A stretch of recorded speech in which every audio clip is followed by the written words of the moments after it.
So tell me your big sales story.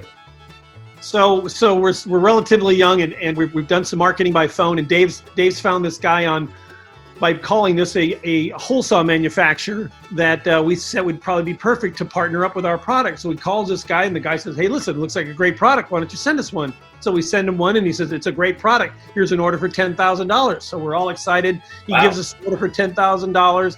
We get the product made. We put it in the back of my truck on a couple pallets. We drive it down to the port. It went to Australia.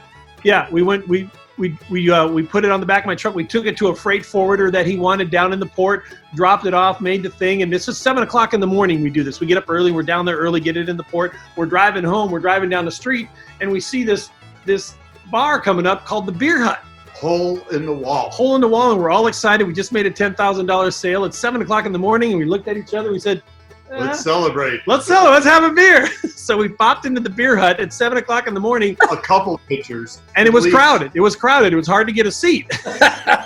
That's awesome. So we're having a beer, and the girl says to us, she says, "You know what? There's something about you guys. You guys aren't like the rest of us in here." And what'd she say then?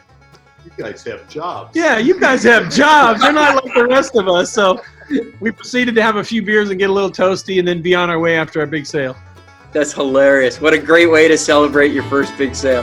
Yeah, it was exciting. We had to go home and take a nap.